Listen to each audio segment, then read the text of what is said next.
चलिए दोस्तों अगले प्रश्न की ओर बढ़ते हैं। अगला प्रश्न है प्रश्न नंबर 91। 1842 के बुंदेला विद्रोह के प्रमुख भागीदारी देने वाले जिनका नाम था राजा हृदय शाह किस स्थान के जमींदार थे?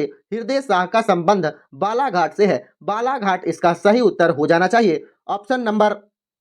ऑप्शन में है चावरपाठा, देवरी, सुवातला और हीरापुर। बालाघाट का संबंध हीरापुर से है। हीरापुर बालाघाट के अंतर्गत आता है। अगर आपसे पूछा जाए कभी बुंदेला विद्रोह मुख्यतः कहाँ हुआ था, यह सागर नर्मदा क्षेत्र में बुंदेला विद्रोह हुआ था।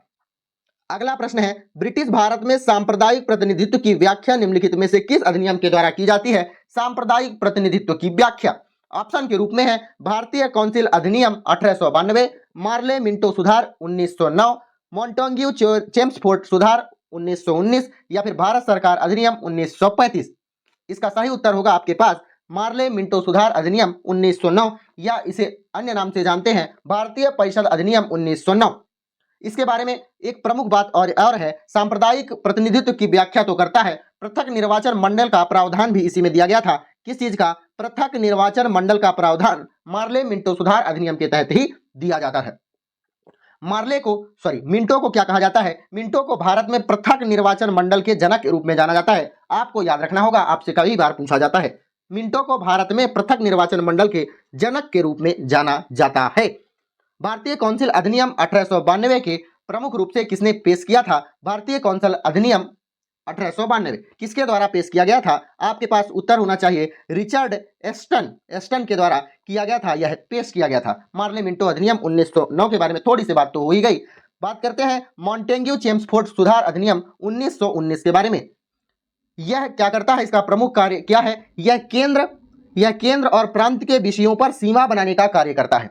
केंद्र और प्रांत के विषयों पर सीमा बनाने का कार्य करता है। और इस अधिनियम की मुख्य बात तो यह है कि इस अधिनियम के द्वारा भारत में द्वैध शासन की शुरुआत मानी जाती है। द्वैध शासन की शुरुआत इसी अधिनियम के द्वारा मानी जाती है। भारत में द्वैध शासन की शुरुआत मॉन्टेग्यू चेम्सफोर्ड अधिनियम के द्वारा मानी जाती है। और आगे बात करते हैं भारत शासन अधिनियम 1935। भारत शासन अधिनियम 1935 के बारे में थोड़ी सी एक बात मैं इसके बारे में भी बताऊंगा। अखिल भारतीय महासंघ की स्थापना इसी के द्वारा मानी जाती है। भारत शासन अधिनियम के द्वारा या फिर भारत सरकार अधिनियम के द्वारा अखिल भारतीय महासंघ की स्थापना इसी के साथ साथ हुई थी। और इसके प्रमुख कार्यों में से एक कार्य यह भी है शक्तियों का बंटवारा कितने प्रकार से किया गया है? 3 प्रकार से। कौन कौन से प्रकार के? संघ को शक्ति दी गई है, राज्य को शक्ति दी गई है और समवर्ती सूची में भी इसे शक्तियों को बांटा गया है। संघ सूची, राज्य सूची और समवर्ती सूची में 3 भागों में बांटा गया है भारत सरकार अधिनियम 1935 के द्वारा शक्तियों को। आगे बढ़ते हैं। अगला प्रश्न है 1857 के प्रथम स्वतंत्रता संग्राम में भोपाल के किस वीर ने बहादुरीपूर्ण मुख्य संघर्ष कर अपना बलिदान दिया था? कहाँ के थे वह? भोपाल के थे। इसका सही उत्तर होगा फाजिल मोहम्मद खान। इन्होंने किसका साथ दिया था? इन्होंने बहादुर शाह जफर का साथ दिया था।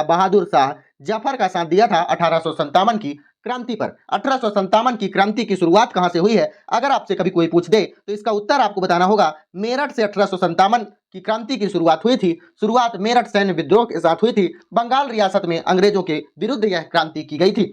इसका प्रभाव क्या पड़ा था कि भारत में जो कंपनी अपना शासन कर रही थी, कंपनी का शासन खत्म होकर ब्रिटिश क्राउन का शासन भारत में स्टार्ट हुआ था। यही एक बदलाव हुआ था और कुछ नहीं।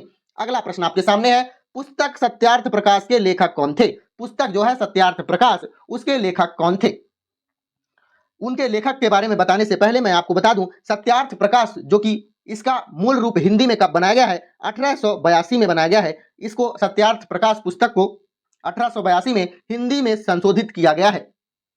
इसके लेखक थे दयानंद सरस्वती। आपके पास ऑप्शन नंबर 3 है दयानंद सरस्वती, स्वामी दयानंद सरस्वती। इन्होंने 1875 में सत्यार्थ प्रकाश का लेखन किया था। अगर दयानंद सरस्वती के बारे में बात करें तो पहली बात यह आर्य समाज के संस्थापक के रूप में जाने जाते हैं। आर्य समाज के संस्थापक के रूप में किसे जाना जाता है? दयानंद सरस्वती के। यह एक सामाजिक नेता थे और भारतीय दार्शनिक थे।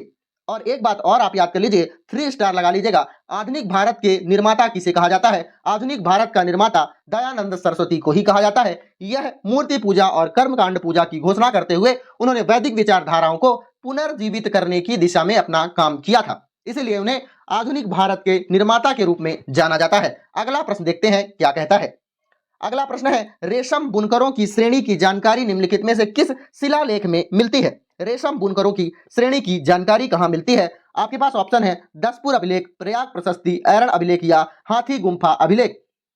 इसका सही उत्तर होगा दसपुर अभिलेख में अपने को रेशम बुनकरों की श्रेणी के जानकारी के बारे में मिलती है, मतलब रेशम बुनकरों की श्रेणी की जानकारी मिलती है दसपुर अभिलेख में। यह कहाँ स्थापित किया गया है? मालवा क्षेत्र के ग्वालियर एमपी में। प्रयाग प्रशस्ति के बारे में बात करें तो इसे और किस नाम से जाना जाता है? इसे इलाहाबाद स्तंभ के नाम से भी जाना जाता है। किस नाम से? इलाहाबाद स्तंभ के नाम से भी प्रयाग प्रशस्ति को जाना जाता है। गुप्त काल का राजनीतिक इतिहास कहा जाता है। गुप्त काल का राजनीतिक इतिहास किसे कहा जाता है? प्रयाग प्रशस्ति को। प्रयाग प्रशस्ति में एक बात और लिखी हुई है, समुद्रगुप्त को अजातशत्रु के द्वारा उपाधि का वर्णन, मतलब उपाधि दी गई थी समुद्रगुप्त को अजातशत्रु के द्वारा। इसी के आधार पर समुद्रगुप्त को भारत का नेपोलियन कहा जाता है। भारत का नेपोलियन किसे कहा जाता है? यह कई बार आपके प्रतियोगी परीक्षाओं में पूछा जाता है। भारत का नेपोलियन समुद्रगुप्त को कहा जाता है। आपके पास सही उत्तर हो जाना चाहिए।